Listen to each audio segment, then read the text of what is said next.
Alejandro Magno, uno de los guerreros más extraordinarios y enigmáticos de todos los tiempos. A los 30 años, gobernaba uno de los mayores imperios jamás conocidos. Desde los olivares de Grecia hasta los polvorientos palacios de India. Alejandro unió el occidente con el oriente y cambió el mundo antiguo para siempre. Es un sabio y es un asesino. Es un psicópata y es un genio. Alejandro lo es todo. Es todas esas cosas, y tal vez ninguna de ellas. Acompáñenos en nuestra búsqueda para saber qué fue lo que impulsó a Alejandro a conquistar tierras tan lejanas. ¿Fue un genio militar o un tirano sediento de sangre? Sus gestas son legendarias, pero al final, ¿se convertirían sus delirios de grandeza en su peor enemigo?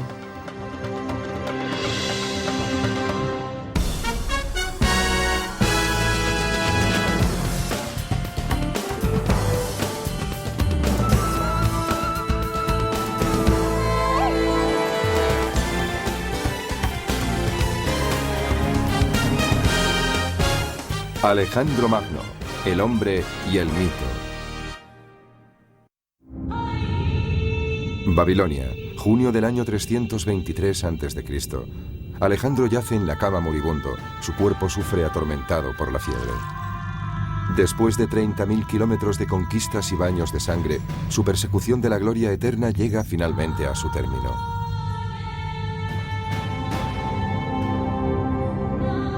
Los hombres de Alejandro se reúnen angustiados alrededor de su lecho de muerte.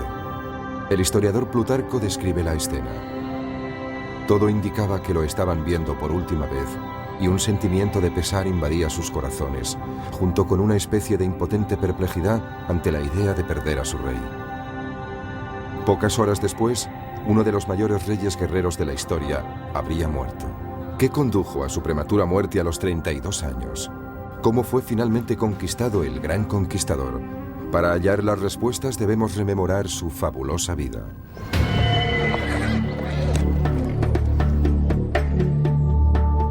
Alejandro nació aquí, en Pela, en el norte de Grecia, el año 356 a.C.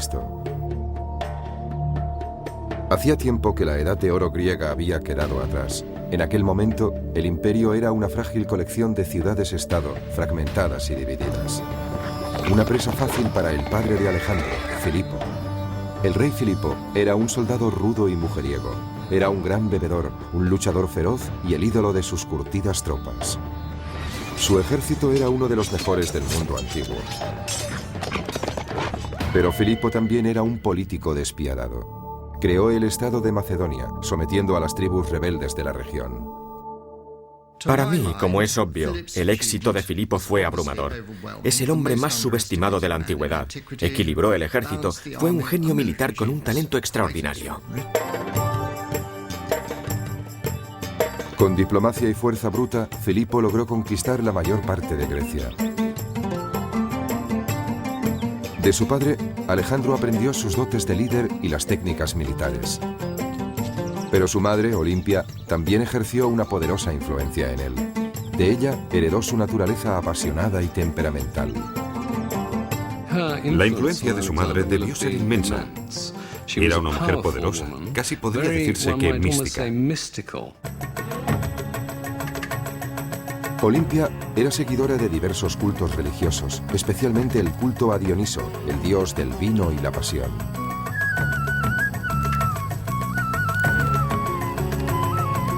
Se rumorea que adoraba al dios bailando con salvaje abandono y sumiéndose en extraños trances.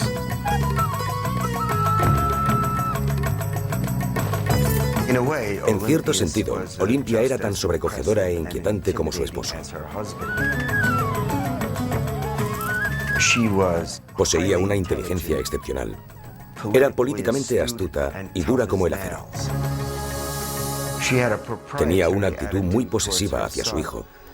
Sin duda le quería con locura, pero actuaba como su valedora, protegiendo sus intereses personales.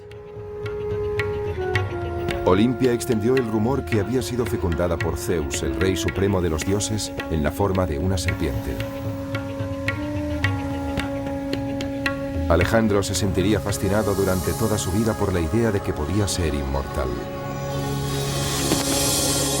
Si su madre y su padre produjeron un fuerte impacto en el joven muchacho, también lo hizo su mentor, el célebre filósofo griego Aristóteles. Él enseñó a Alejandro las maravillas de la cultura griega, sobre todo las grandes epopeyas míticas. Aristóteles inspiró su amor por la Ilíada de Homero, la historia de las guerras de Troya. Sus protagonistas son los héroes cuyas grandes hazañas épicas les proporcionaron poder y fama. Uno de aquellos héroes es Aquiles, el arquetipo del guerrero griego.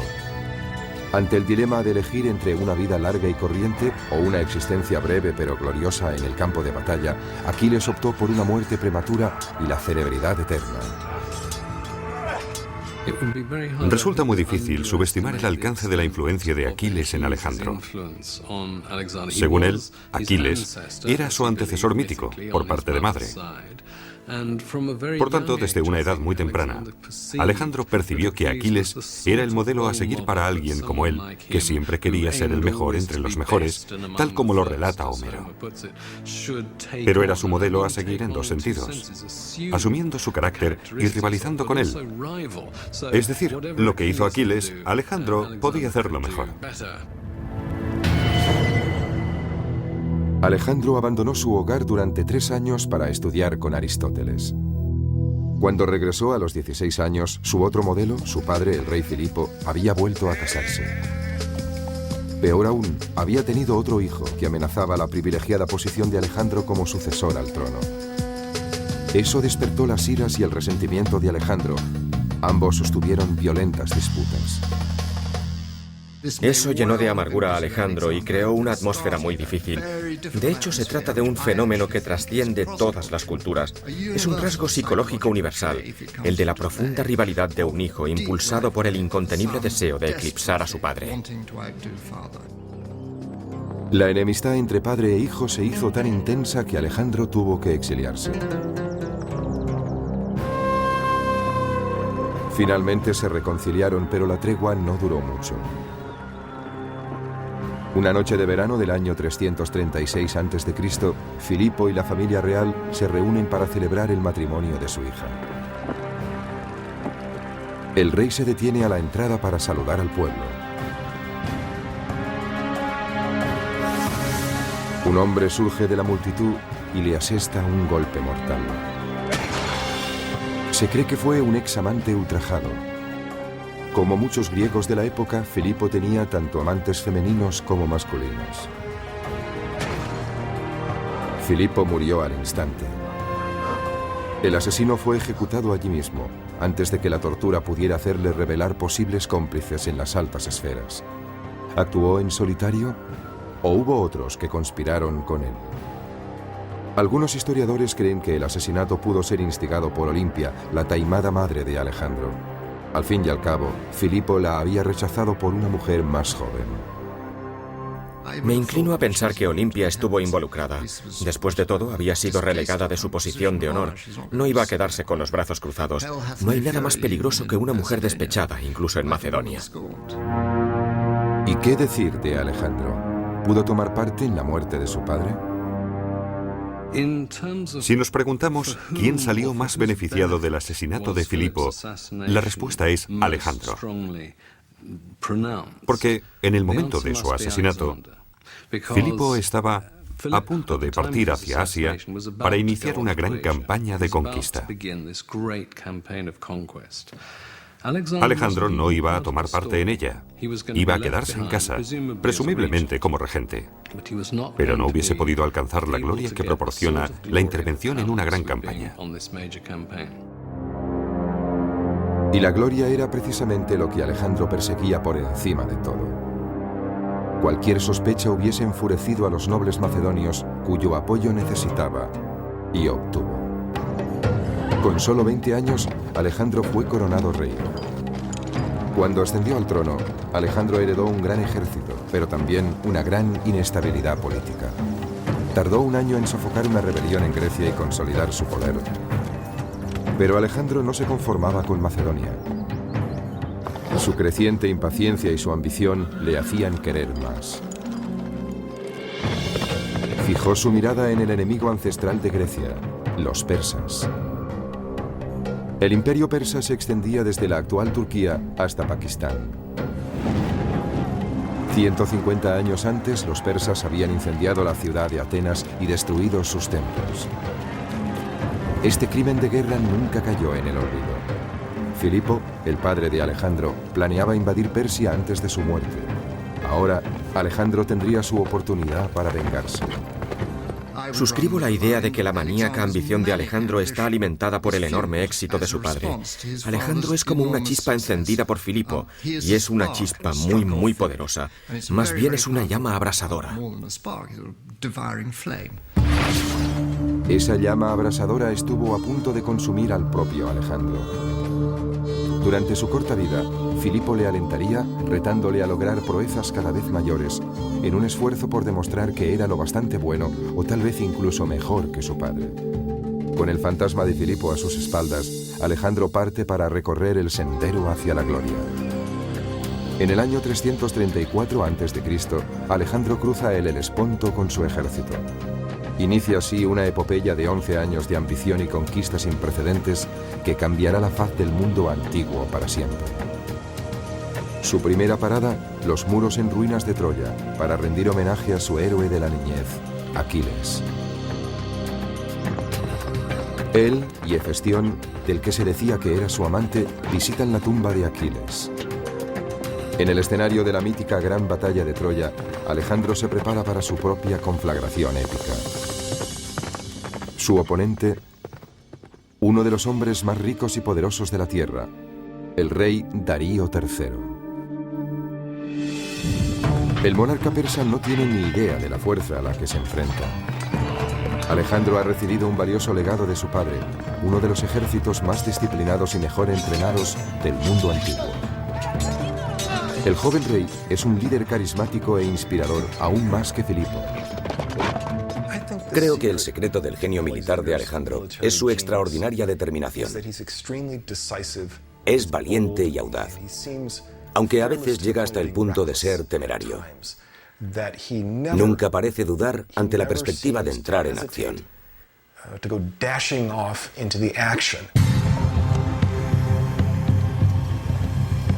Los invasores marchan hacia el sur hasta Isos, en la actual Turquía. Las tropas de Alejandro se ven superadas en número por el ejército de Darío. Pero esos son exactamente la clase de desafíos que le gustan a Alejandro. La capacidad de adaptación de Alejandro es el rasgo característico de un gran general. Los generales más grandes de la historia militar son capaces de hacer eso. Logró evaluar la situación en un abrir y cerrar de ojos. Después concibió un plan con el que superó obstáculos que parecerían infranqueables a cualquier otro alto mando. Alejandro calibra las fuerzas de su enemigo con rapidez. La infantería está protegida por los arqueros, una señal indudable de que Darío no confía en sus soldados de a pie.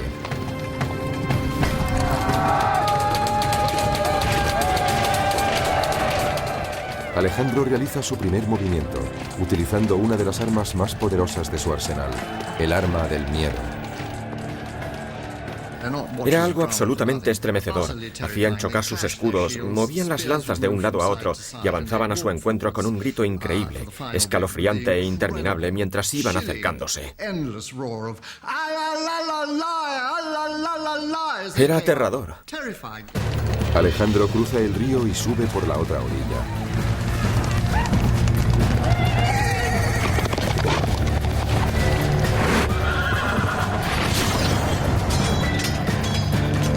En el caos subsiguiente, el flanco izquierdo de los persas se desmorona.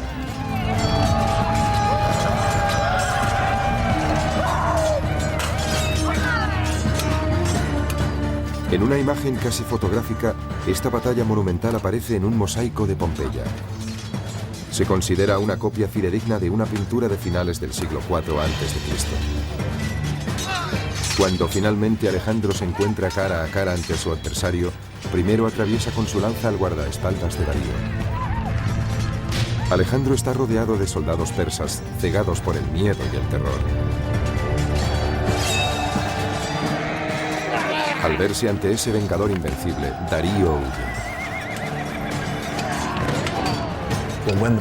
Cuando el ejército persa ve a su gran rey huyendo de esa forma, ¿cuál puede ser la reacción de las tropas? Resulta un impacto psicológico increíble sobre los persas. Desde ese mismo instante, la batalla está ganada.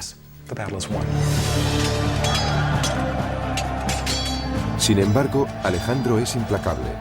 Al final del día, más de 50.000 persas yacen muertos. A Alejandro le encantaba matar. Su actividad cotidiana favorita era cazar, pero en su caso, cazar en mayúsculas. Se enfrentaba él solo y desarmado a los leones. Y eso solo lo hacía para mantenerse en forma cuando no luchaba contra otros hombres. Pero detrás de este asesino sediento de sangre hay una mente astuta. Alejandro, al igual que cualquier político actual, es consciente de la importancia de la imagen y la publicidad.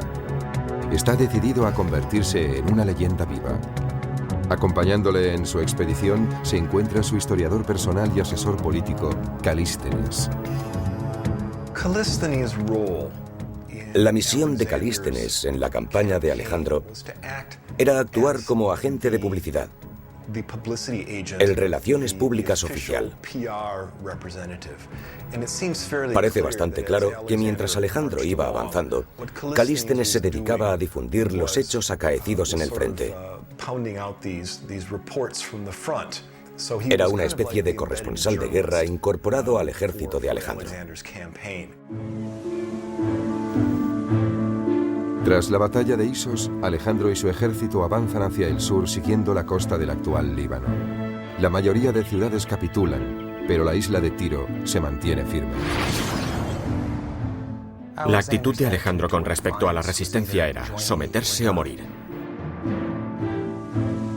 Alejandro comienza lo que se convertiría en el asedio más largo y brutal de su campaña.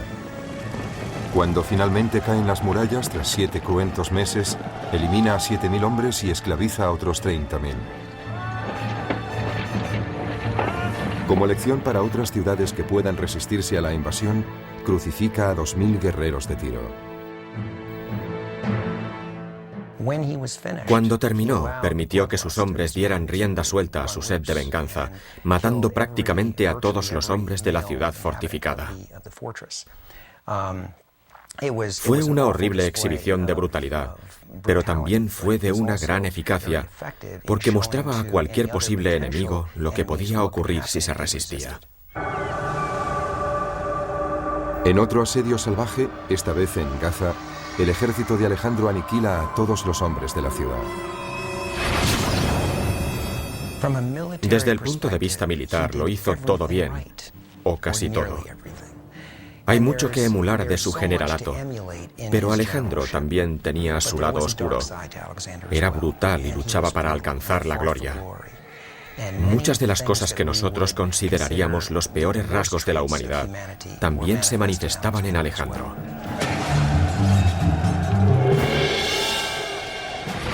Alejandro es compasivo si sus enemigos se rinden, pero cruel si se resisten.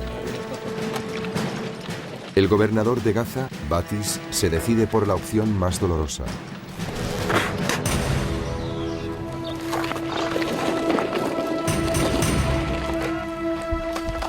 Alejandro revela su lado más cruel con su castigo a Batis. Le ata y le arrastra por toda la ciudad hasta que muere.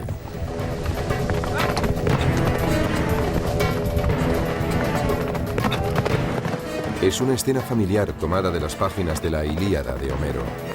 En ella, Aquiles arrastra a su peor enemigo, Héctor, alrededor de las murallas de Troya.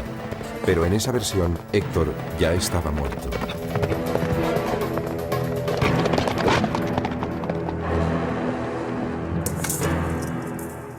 Alejandro era brutal.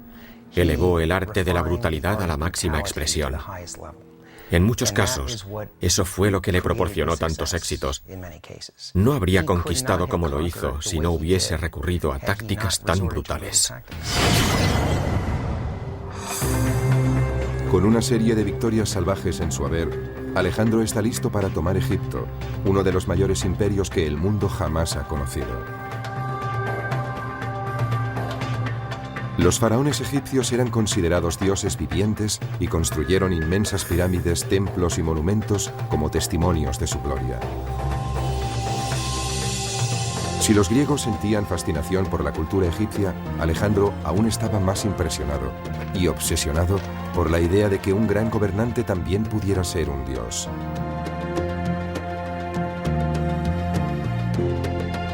Tras 2 años de guerra, Alejandro marcha hacia el interior hasta Menfis. Los egipcios están impacientes por ver derrotados a sus gobernantes persas. Se rinden sin presentar batalla y reciben a Alejandro con los brazos abiertos. Bajo su reinado, siguen permitiéndose las prácticas religiosas y culturales egipcias. A cambio, los sacerdotes egipcios ofrecen a Alejandro el título de faraón. Ese hecho marca un punto de inflexión importante, puesto que es aquí donde Alejandro comienza a creer que realmente es un dios viviente.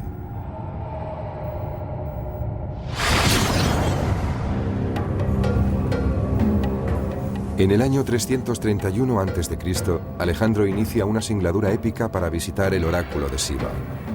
Está buscando la prueba de su existencia divina. Estaba a unos 500 kilómetros de distancia. La ruta hacia Siva discurría por una meseta relativamente llana, pero estaba plagada de dunas. El oráculo era un destino muy conocido.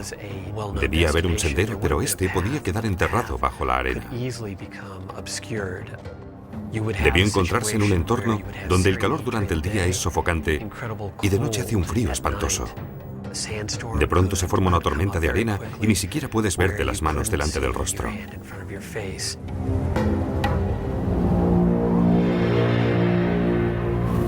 En efecto, Alejandro y sus hombres se perdieron después de una intensa tormenta de arena. Pero la leyenda cuenta que 2 pájaros les salvaron, guiando al grupo hasta su destino, el extraordinario oasis de Siva y el templo de Zeus Amón.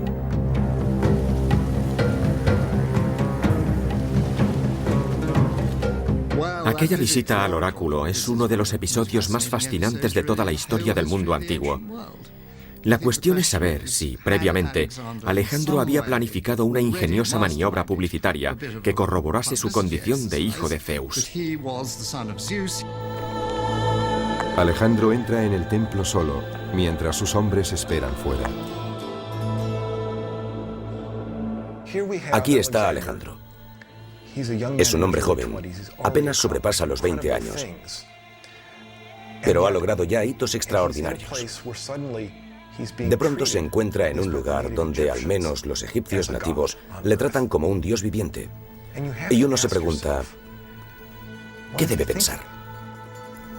Como es obvio, en ese momento se halla muy lejos de Macedonia. Alejandro salió del templo.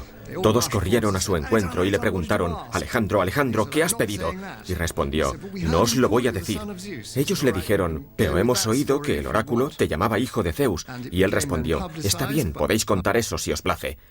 Entonces su publicista lo propagó. Alejandro autorizó difundir esta versión de su identidad porque me parece que encajaba con sus sospechas previas, posiblemente debidas a las historias de su madre, de que era algo más que humano. A partir de entonces, el leal escriba de Alejandro, Calístenes, denominaría a su maestro un dios en la tierra. Los egipcios confirmarían esa idea, representando su imagen en los muros de algunos de sus templos más sagrados. En Luxor, Alejandro se muestra con los brazos extendidos, adorando a su padre divino, el dios Amón. Siendo divino, era inmune a las críticas. Estaba en un plano diferente, en otro rango muy superior. Pero ser faraón y dios viviente no es suficiente para Alejandro. Está dispuesto a derrotar a su enemigo secular Darío de una vez por todas. Durante su estancia en Egipto, Darío ha estado formando otro ejército para enfrentarse con él. En octubre del año 331 a.C. se libra una de las batallas más decisivas en las sofocantes y polvorientas llanuras de Gaugamela, al norte de la actual Bagdad. Esta vez, los persas triplican en número a las fuerzas de Alejandro.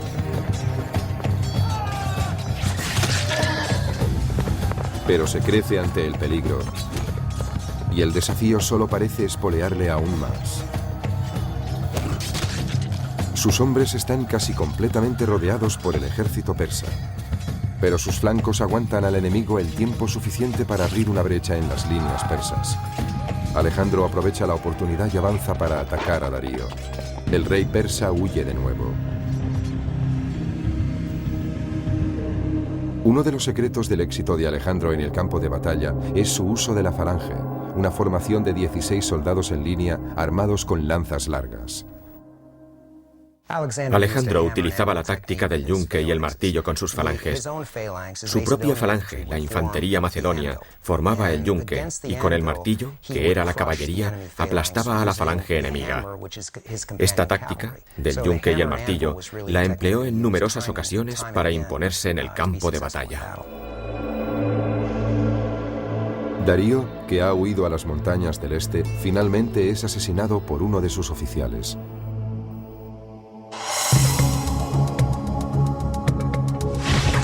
Tres años después de llegar a Troya, Alejandro es proclamado señor de Asia. Ha conseguido lo que su padre planeó y no pudo hacer. Otros grandes líderes se hubiesen conformado con este triunfo monumental, pero no Alejandro. No hay vuelta atrás. En el año 329 a.C., Alejandro sigue avanzando hacia Afganistán para conquistar el extremo oriental del imperio persa. Ahora se enfrenta a un reto aún mayor, las imponentes cumbres del Hindu Kush. Aunque se elevan a 7.000 metros de altura, casi en el techo del mundo, Alejandro opta por una de las rutas más duras para su ejército de 30.000 hombres. Durante su periplo, a través del Hindu Kush, las inclemencias del tiempo, la lluvia, la nieve y las ventiscas debieron dificultar mucho la marcha a cualquiera, excepto a Alejandro Magno.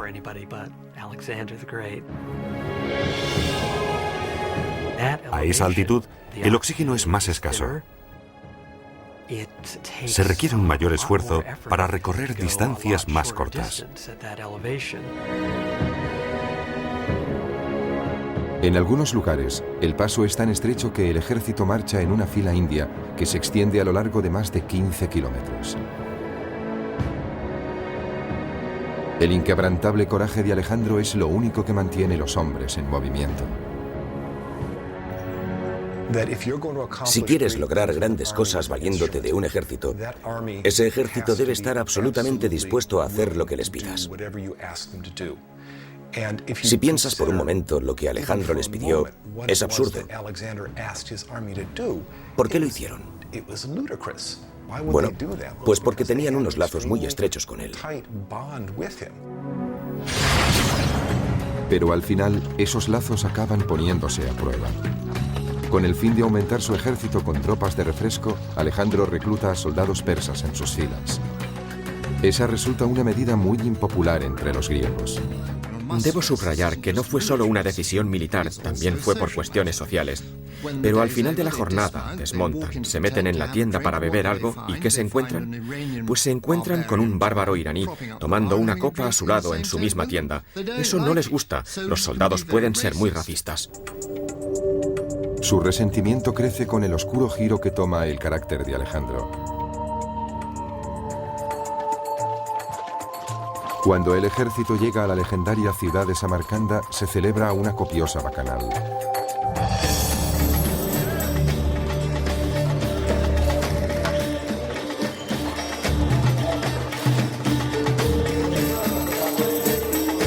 El imprevisible comportamiento de Alejandro se agrava por sus excesos con la bebida, y el alcohol parece aumentar su megalomanía.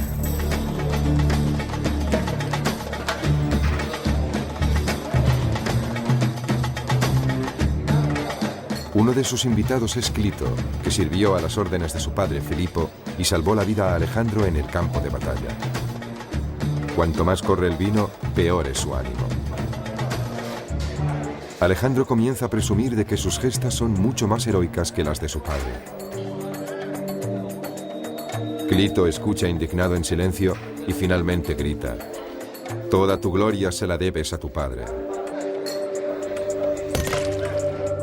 Borracho, Alejandro coge una lanza, mata a su amigo y se derrumba en un mar de lágrimas. Lo que dijo Clito enfureció a Alejandro sobre todo en dos sentidos. Primero, que Filipo fuera mucho más importante de lo que Alejandro quería dar a entender. En otras palabras, la maquinaria propagandística de Alejandro se había extralimitado y él, Alejandro, había sido el causante.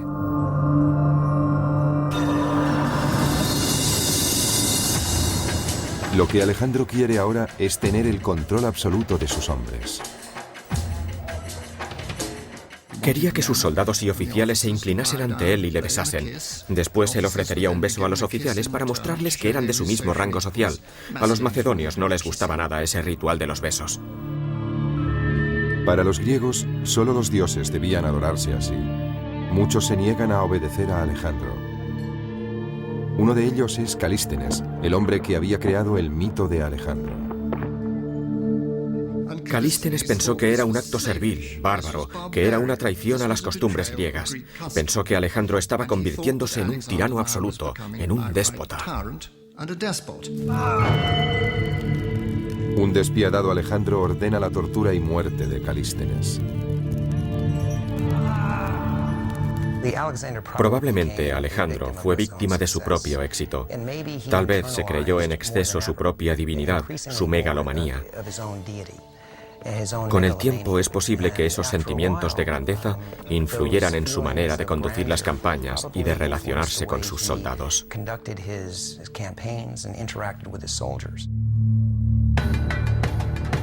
Al 8º año de su campaña, Alejandro ha conquistado Egipto, Persia y los pueblos del Asia Central.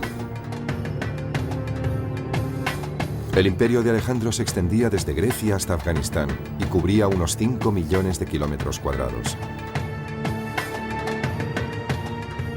Entonces se dirige más hacia el este, hasta los confines del mundo conocido, donde yacen las misteriosas y exóticas tierras de India.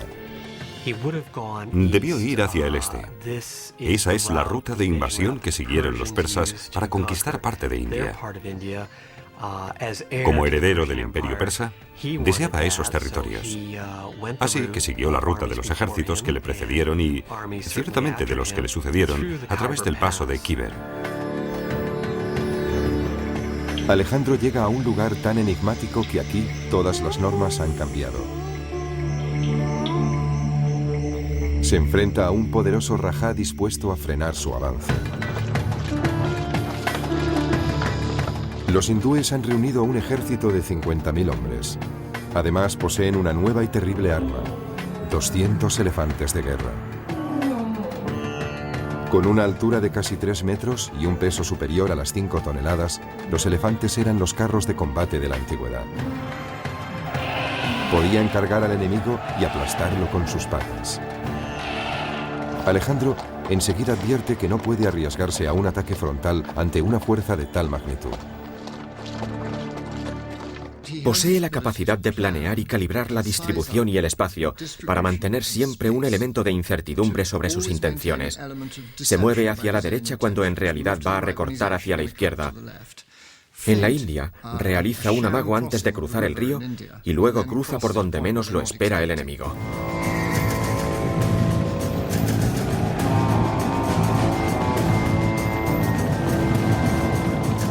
En este ataque sorpresa, los hombres de Alejandro utilizan sus largas lanzas para destripar a los elefantes. Hostigaron con las lanzas a los elefantes del centro, mientras los arqueros les hacían blanco de sus flechas. En esa situación, los elefantes, enloquecidos por el miedo y el dolor, se abalanzaban tanto sobre los griegos como sobre los hindúes.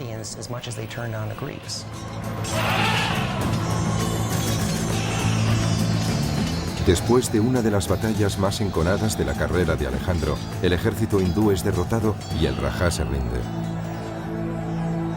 Pero Alejandro está tan impresionado por la bravura del rajá que toma la sorprendente decisión de devolverle el reino. De ese modo, la leyenda de Alejandro queda firmemente arraigada en suelo indio. Alejandro Magno sigue vivo en India en muchos aspectos. Los hindúes ven a Alejandro como un gran personaje heroico que impregna toda su percepción de la historia. El legado de Alejandro ha perdurado en casi todo lo que se ha hecho en India. Es bastante obvio en la literatura, la pintura y la escultura hindúes. Incluso hoy, si vas al noroeste de la India, verás a dioses hindúes con posturas griegas, porque las hicieron escultores influenciados por el arte griego. Alejandro estaba dejando su impronta en India, pero a pesar de su gran victoria, los largos años de lucha habían pasado factura a su ejército. Para empeorar las cosas, llegaron las incesantes lluvias del monzón.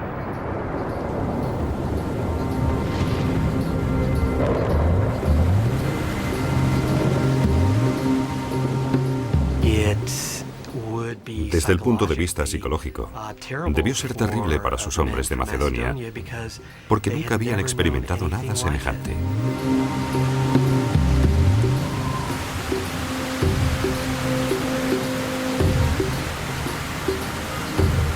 Después de 8 años y casi 30.000 kilómetros, las tropas llegan al límite y se niegan a seguir avanzando.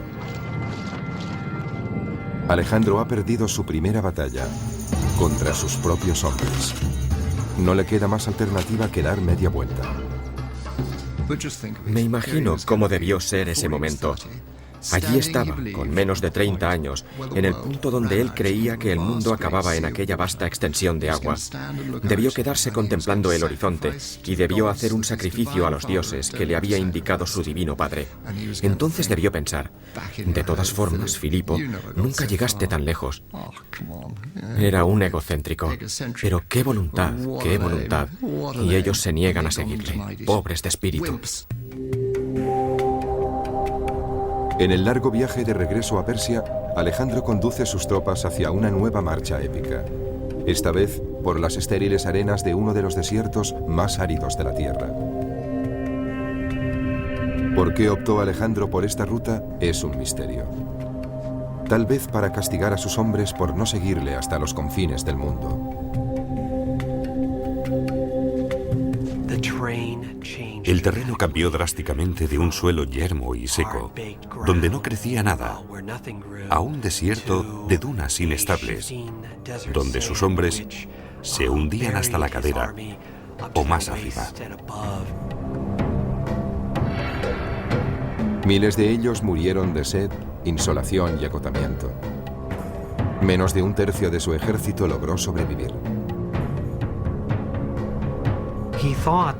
Creía que podía hacer lo que se propusiese. Hasta entonces había conquistado todo lo que había encontrado a su paso. Y pensó que podría vencer al desierto, pero se equivocó. Aunque es el peor desastre de toda su campaña, el mero hecho de cruzarlo ya de por sí es un verdadero milagro. En los últimos tiempos, nunca sabían lo que haría Alejandro a continuación. Sus actos y sus decisiones eran insondables. Era imprevisible y en ese sentido representaba una amenaza para ellos. Alejandro se dirige a la ciudad persa de Susa, donde tiene preparada otra sorpresa para sus hombres.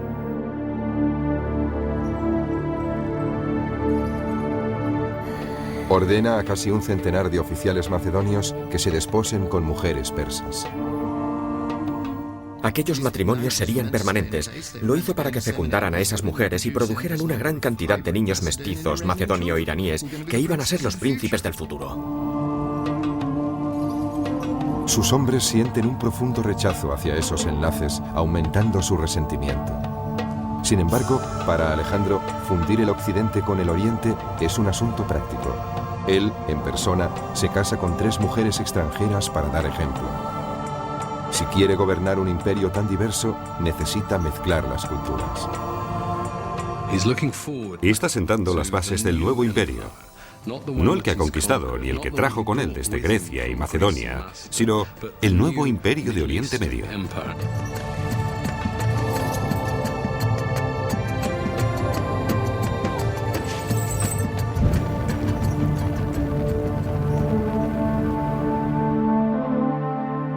Alejandro lleva a su ejército hasta la nueva capital de su imperio, Babilonia.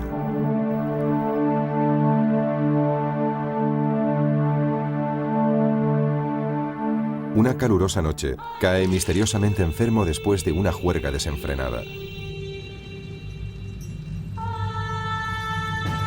Sus oficiales macedonios se reúnen alrededor de su lecho de muerte con rostro de preocupación.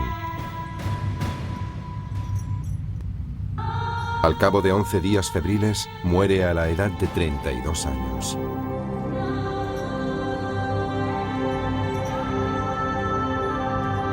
¿Qué mató a Alejandro?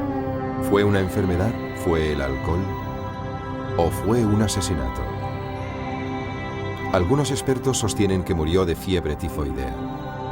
Otros piensan que fue envenenado por un grupo de oficiales hartos de sus ataques de cólera y por su deseo de ser adorado como un dios. Pero durante siglos, los historiadores han debatido sobre la causa de su muerte. Estoy seguro de una cosa, Alejandro no fue envenenado. La cena fatal tiene lugar hacia el 29 de mayo y muere entre el 10 y el 11 de junio. Si hubiesen querido envenenar a Alejandro, le hubiesen suministrado una dosis abundante. Por tanto, ¿qué le produjo la muerte? No pudo ser una epidemia. Con él no murió ningún número importante de gente. No fue algo parecido a la gripe asiática. Debió ser una enfermedad que le afectaba solo a él. Yo me inclino por la malaria. El cadáver de Alejandro no puede examinarse porque se desconoce su paradero. En su viaje de regreso a Macedonia, su procesión funeraria sufrió la emboscada de uno de sus generales, que quería llevar sus restos a Egipto.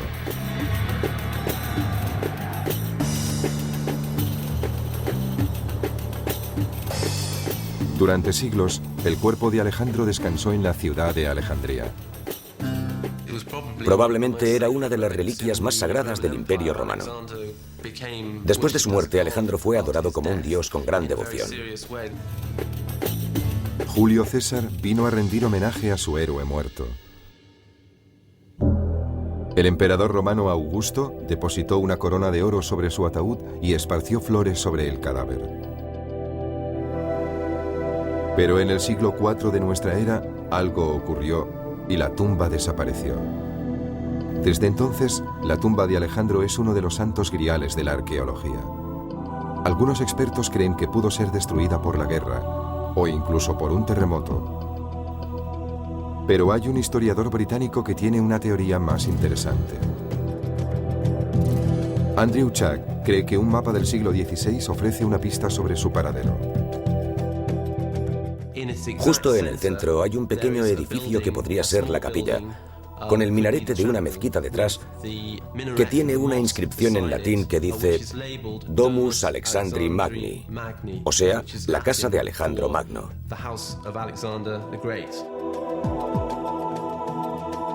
Fue aquí donde se localizó un sarcófago. Estaba destinado a albergar los restos del faraón egipcio Nectanebo II, pero nunca fue sepultado en él. ¿Es aquí donde halló descanso el cuerpo de Alejandro?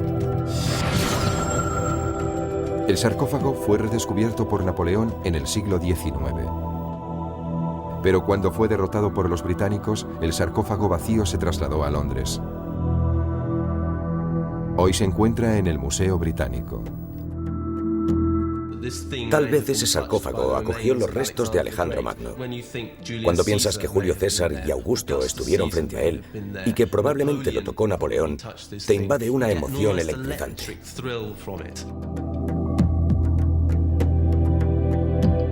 Pero el Museo Británico no acepta la teoría de Chuck.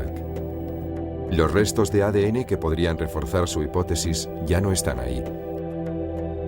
De modo que continúa la búsqueda para encontrar el cadáver del conquistador enterrado en algún lugar bajo las movedizas arenas del desierto. O tal vez, como creen algunos, bajo la ciudad que bautizó con su nombre, Alejandría.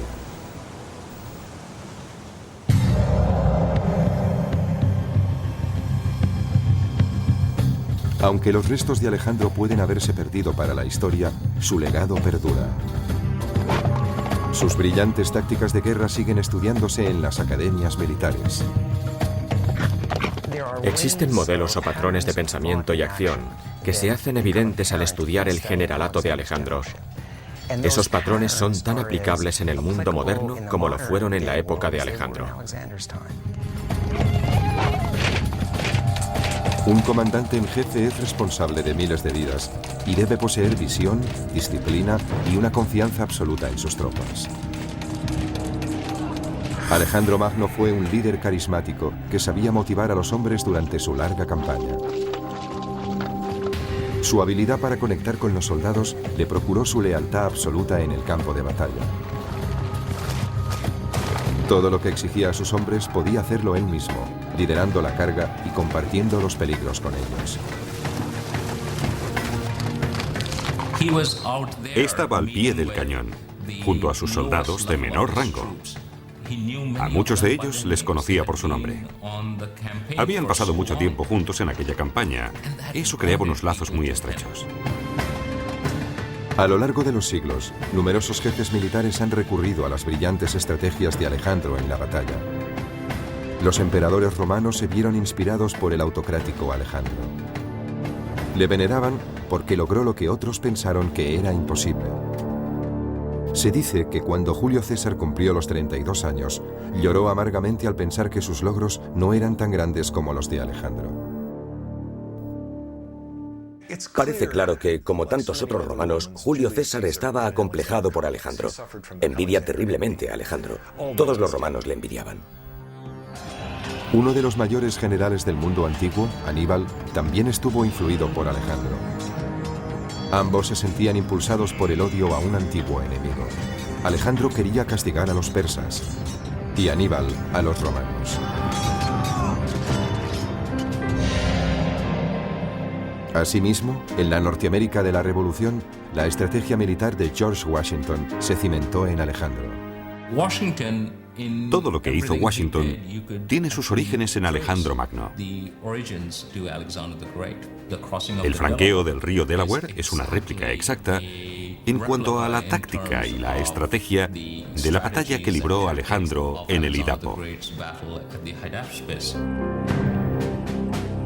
En diciembre de 1776, el general Washington condujo a sus feroces tropas a través del helado río Delaware para atacar a los británicos. Su inesperada victoria en Trenton fue el punto de inflexión de la Guerra de Independencia norteamericana.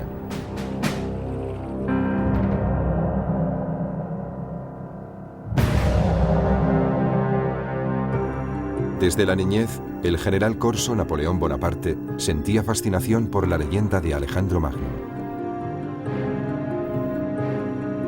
La implacable ambición de Napoleón le hizo ascender rápidamente en el escalafón militar.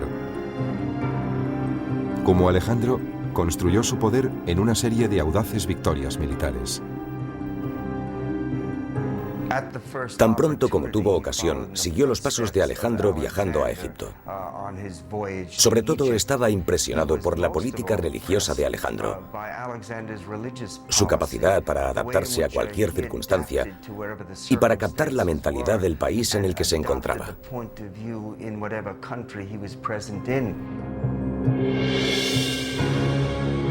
En 1802, el pueblo francés le proclamó cónsul vitalicio y solo 2 años después, Napoleón fue coronado emperador.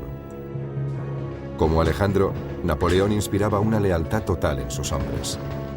Ambos conocían a sus soldados por su nombre y les recompensaban por su valentía en el campo de batalla.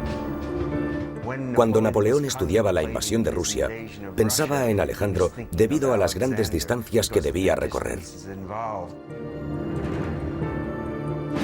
Pero a diferencia de Alejandro, Napoleón tuvo que enfrentarse a una dolorosa derrota y al posterior exilio. Fuese cual fuese su destino, Napoleón, como Alejandro, estaba convencido de que era un hombre tocado por la providencia. Creía que en la guerra los hombres no valían nada. Sin embargo, un solo hombre podía decantar la balanza. George S. Patton, el general de la Segunda Guerra Mundial, fue un comandante cortado por el mismo patrón que Alejandro. Desde su ingreso en West Point, George Patton admiraba las proezas de todos los héroes clásicos, pero sobre todo las de Alejandro Magno. Existen diversas notas y documentos que indican que Patton deseaba emular la gloria pasada de Alejandro. Al igual que su ídolo, Patton estudiaba a sus enemigos en busca de su punto débil. Entonces concebía la mejor táctica para derrotarlos. Su héroe era Alejandro. Lo que más admiraba de él era la disciplina que inculcó a sus tropas. Patton, como Alejandro, parecía capaz de lograr lo que ningún otro general había podido conseguir. En 1944, un osado Patton llevó a cabo un astuto movimiento de tropas, trasladando a 100.000 hombres del este al norte. Tras recorrer más de 150 kilómetros en 3 días, atacó a los alemanes. Al cabo de 3 semanas de luchas sangrientas, en lo que la historia denomina la Batalla del Bulge, la arriesgada apuesta de Patton dio sus frutos. Patton fue recibido en su país como un gran general, pero se quedó corto en comparación con su héroe, Alejandro.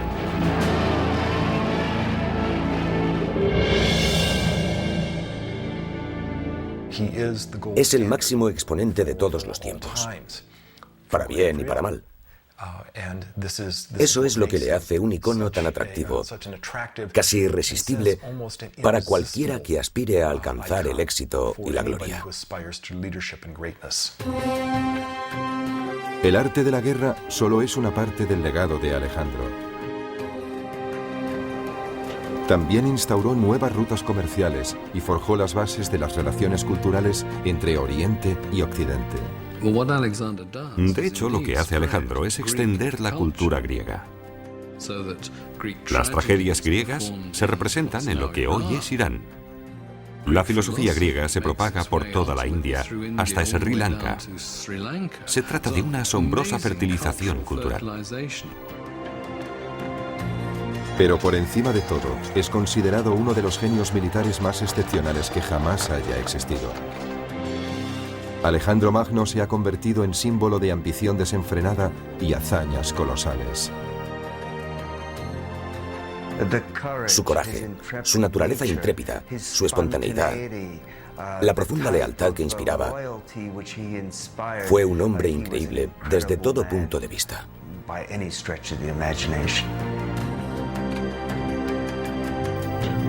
Alejandro Magno fue un líder legendario, obsesionado por su propio mito. 2500 años después, todavía hablamos de sus extraordinarias gestas. Al final, Alejandro consiguió justo lo que quería: